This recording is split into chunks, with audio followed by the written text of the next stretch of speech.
vamos a hacer lo que se pueda. Bueno, yo les comento que el tema que me pidieron hablar es sobre neutralidad de la red, que es un tema bastante especial. Después yo les voy a explicar qué relación puede tener con el software libre. Pero en el fondo me pareció interesante hablar sobre una realidad que ya existe, dar las características de qué es lo que se entiende por neutralidad de la red, cómo se aplica en Chile y qué significa esto para el resto del mundo, ya que estamos viviendo en un mundo globalizado. Lo primero que voy a abordar es un video donde explica un poco la problemática de la neutralidad de la red en general, así que lo vamos a colocar. Voy a esperar que se escuche bien.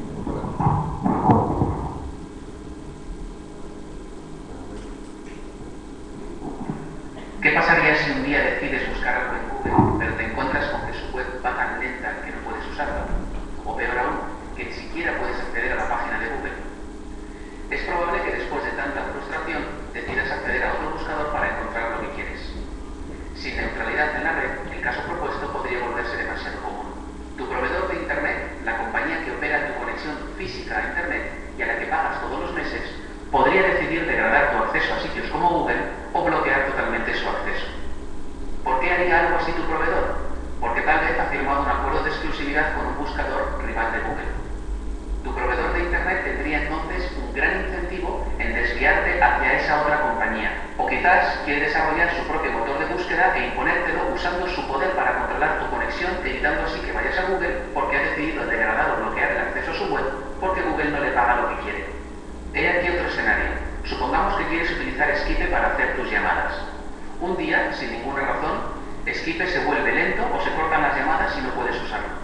Un mes más tarde, tu proveedor de Internet lanza su propio servicio de telefonía por Internet. ¿Realmente Skype era malo o es que tu proveedor hizo algo al respecto? Skype es solo una de las aplicaciones que funcionan sobre Internet.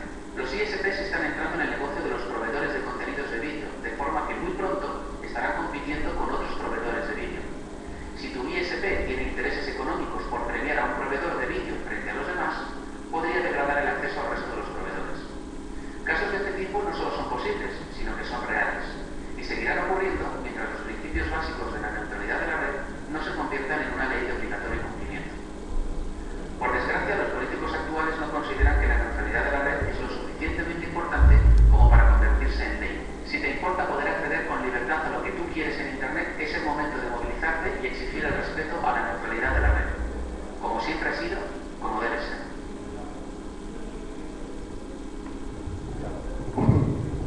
Entonces, cuando hablamos un poco de... No sé si se escuchó bien el audio. ¿Sí? Ya, qué bueno. Cuando hablamos de neutralidad de la red, vamos a colocar. Tenemos que comentar qué es lo que entendemos por neutralidad de la red. Existen muchos conceptos, muchas definiciones, pero en general tenemos muchas palabras asociadas a este concepto. En primer lugar, Internet. En segundo lugar, tenemos el tema de la red, la forma, el control, la información, el conocimiento, los proveedores de acceso a Internet, la comunicación, los usos libres, la libertad, etc. Por tanto, acá en Chile, cuando se empezó a hablar de la ley de neutralidad de la red, uno de los argumentos que tenían las empresas de telecomunicaciones al hacer lobby en el Parlamento para exigir que no existiera regulación de una ley de neutralidad de la red, decían, eso es un concepto que todavía no está definido, por tanto en Chile no debería existir regulación al respecto. ¿Qué tenemos en este sentido? Primero tengo una historia de discusión respecto a la neutralidad de la red. Todo comenzó por un tema comercial. ¿Por qué? Porque en Estados Unidos empezaron a ver que había servicios que eran bloqueados por la competencia. En este caso la Comisión Federal de las Comunicaciones de Estados Unidos empezó a tener conflicto, o sea, no conflicto, empezó a recibir reclamos de empresas, por ejemplo, que prestaban servicio de telefonía de IP, también surgió bajo esa figura, y veían que ciertos proveedores que daban acceso a Internet bloqueaban puertos para no darle comunicación a esos servicios. ¿Por qué? Porque eran parte de la competencia. A ver, vamos a volver atrás, por aquí.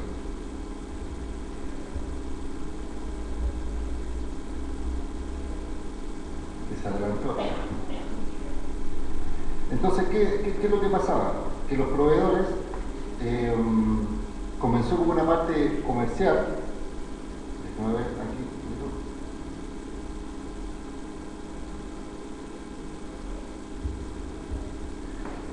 Vemos que ellos empezaron a hacer este tipo de bloqueo. ¿Por qué? Porque se diferenciaban en principio los generadores de contenido, es decir, todos los que generaban cierto contenido. Por ejemplo, YouTube es un generador de contenido, y por otro lado estaban los proveedores de acceso a Internet, es decir, los que entregaban la posibilidad de acceder. Sin embargo, poco a poco empezaron a cambiar roles, es decir, habían proveedores de acceso que empezaban a ser proveedores de contenido. Por ejemplo, aquí en Chile, Telefónica, Terra empezó a colocar contenido, y lo que ellos querían, por tanto, es privilegiar sus contenidos por sobre la competencia. Entonces ellos, como ofrecían el servicio y ofrecían el contenido, buscaban que sus clientes privilegiaran sus contenidos por sobre la competencia. En Europa comenzó también la discusión exactamente por lo mismo, porque por ejemplo salió el director, en este caso de Telefónica España, y a decir cómo es posible que a través de su red física Google y los demás buscadores hacían negocios y ellos no recibían nada de esa tajada.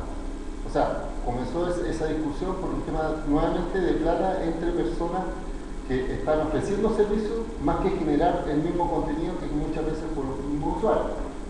De hecho, actualmente esa discusión no está todavía cerrada, a diferencia de Estados Unidos, que ya se establecieron principios. De hecho, en la discusión que hubo, llegó a haber un preacuerdo entre Google y una empresa que provee acceso a Internet para privilegiar sus contenidos.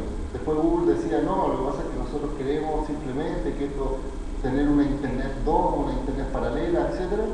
Pero al final la Comisión Norteamericana de Comunicación definió principios como es el hecho de que no podían haber bloqueos arbitrarios ni que afectaran la competencia. O sea, por ese concepto.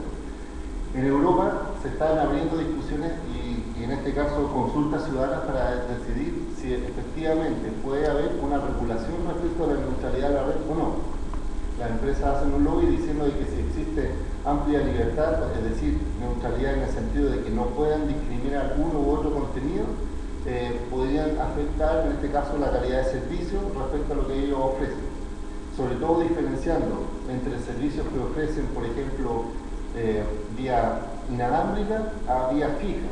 ¿Por qué? Porque los caudales de acceso a Internet son muy diferentes si uno utiliza una red fija, por ejemplo fibra óptica, a que se utiliza, en este caso, espectro radioeléctrico, donde la capacidad es más limitada para transmitir información.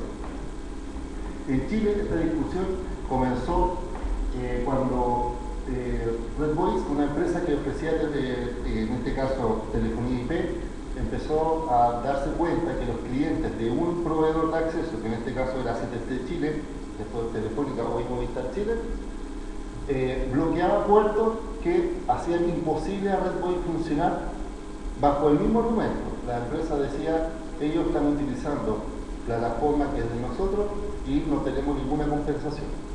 Esto fue en este caso al Tribunal de Libre Competencia. Paralelamente fue a la Corte de Apelaciones, finalmente la Corte Suprema, que resolvió con una sentencia en contra de, en este caso, Movistar, aplicándole una multa millonaria por prácticas contra la competencia, la libre competencia contra el juez. Y finalmente, en el año 2007, se presentó un proyecto de ley de neutralidad de red, auspiciado o promocionado en este caso por un diputado judío. Bien extraño que del sector de la derecha comenzara esto, pero no es tan extraño pensando en quiénes fueron los que formaron la iniciativa. De hecho, esto fue un grupo de ciudadanos que participaban, por ejemplo, en este tema de carrero y en encuentros de juego en línea, y se dan cuenta que el ping, por ejemplo, que tenían aquí en Chile con un sistema norteamericano era muy elevado, lo que incluso había puertos que eran bloqueados, servicios que no eran permitidos, por ejemplo la comunicación entre los juegos de voz, y ellos solicitaron a este diputado la presentación de este proyecto que empezó a avanzar en la Cámara de Diputados. Pero ¿qué sucedería si nosotros no tenemos neutralidad de red? Sucedería sería esto, que Internet sería una grilla como de telecable. Es decir, ustedes pagando cierta cantidad de dinero tendrían acceso a determinados portales o a determinados contenidos y a otros no. Es decir, si ustedes pagan tanto, tienen acceso a Wikipedia, Google y Yahoo, y cualquier otro buscador alternativo no lo tendrían acceso. Podrían tener ciertos servicios y otros no. De hecho, podrían tener incluso opciones. Estas son ofertas que los proveedores de acceso ya estaban empezando a imaginar, y de hecho hay países, como por ejemplo en Perú, donde ya se estaba promocionando este tipo de acceso. De hecho, en Chile aquí hubo una figura similar cuando se empezó a ofrecer un servicio donde uno podía acceder gratuitamente a todas las páginas nacionales. No sé si ustedes lo recuerdan. Tenían que cargar una tarjeta, un sistema como de prepago nacional, excluyendo lo internacional, y uno podía acceder a correos, pero siempre y cuando sea de esa compañía y no correos de otra compañía. Entonces nosotros decíamos, ¿pero podía entrar a Gmail? No podía entrar a Gmail porque no formaba parte de estos sitios privilegiados. Eso ya para nosotros fue una manifestación explícita, clara, de cómo las empresas están empezando a experimentar posibles modelos de negocio dentro del país. ¿Qué pasó, por tanto? Que se presentó este proyecto de neutralidad. Fue presentado en 2007 y en un principio reformaba la ley del consumidor, pidiendo transparencia y los bloqueos de puertos y servicios. Es decir, lo que se buscaba era decir, en la ley del consumidor, yo como consumidor podía reclamar a la empresa porque bloqueaban puertas o servicios o no daban transparencia en la información, es decir, nos decían que ofrecían tales megas y al final la calidad era menor. Y surge como una campaña ciudadana de neutralidad sí para generar consenso y apoyo ciudadano. De hecho, tienen actualmente incluso un sitio, que también participo activamente de esa misma campaña, donde lo que se buscaba un Internet libre para Chile, apoyo territorial de neutralidad de la red. Esto surgió nuevamente, como se lo digo, no hay instancia de verificar, por ejemplo, experiencias extranjeras, porque estábamos viendo lo que estaba sucediendo, estábamos viendo lo que se estaba evolucionando, sino más bien una realidad de los usuarios de Chile. Es decir, que estábamos buscando un proyecto de ley que beneficiara finalmente a los ciudadanos, en este caso a los internados. ¿Qué pasó después con la presentación de este proyecto? Fue aprobado por la Cámara de Diputados sin mayor inconveniente, pasó muy rápido, de hecho fue aprobado en el mismo año, sin ninguna discusión mayor, más que la presentación hecha por los proveedores de acceso. Sin embargo, cuando pasó al Senado, estuvo paralizado por 3 años el proyecto. ¿Por qué? Porque, bueno, les voy a decir el lado B, el lado malo, o el lado que se comenta, que dentro de los senadores existía uno que tenía tuvo ciertos negocios con empresas de proveedores de acceso y de telefónica específicamente. Por tanto, él veía que dentro de este tema no era necesario legislar, era como una voz autorizada dentro de los senadores en tema de tecnología y por tanto los mantuvo el proyecto paralizado.